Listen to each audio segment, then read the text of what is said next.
Welcome to Simmu's kitchen. Simmu's கிச்சனில் இன்றைக்கி special பரங்கிக்காய் பச்சடி எப்படி பண்ணுறது பார்க்கலாமா?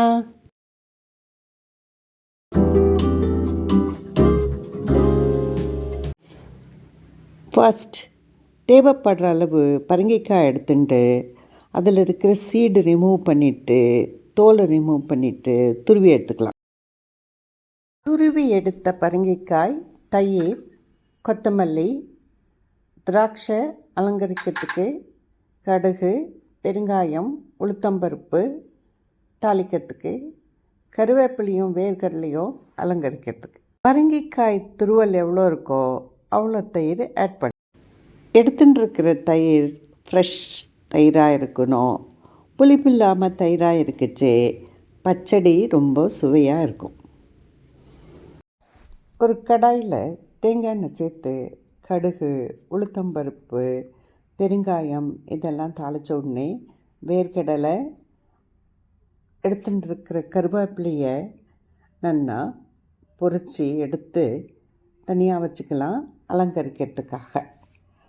அதுலேயே துருவி எடுத்த பரங்கிக்காயை கொஞ்சமாக உப்பு சேர்த்து வதக்கி எடுத்துக்கலாம். பச்சை மிளகா, கொத்தமல்லியை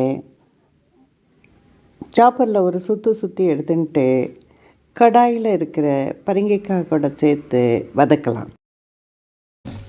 பூசணிக்காய், கொத்தமல்லி, பச்சை மிளகாய் இதெல்லாம் நல்லா மிக்ஸ் ஆகி வதங்கிடுத்து. பச்சை மிளகா அது பச்சை வாசனை போயிடுத்து. இப்போது ஆறினொன்னே தயிர் சேர்த்துட்டு சர்விங்க்கு போகலாம். வதக்கி எடுத்த பூசணிக்காய், பச்சை மிளகாய், கொத்தமல்லியை நல்லா ஆறினொன்னே தயிரில் சேர்த்து மிக்ஸ் பண்ணலாம். கொஞ்சம் உப்பு, கொஞ்சம் சர்க்கரை சேர்த்து ஆட் பண்ணச்சே அந்த பச்சடி டேஸ்டியாக இருக்கும். பச்சடி ரெடி, சர்விங்க்கு போகலாம்.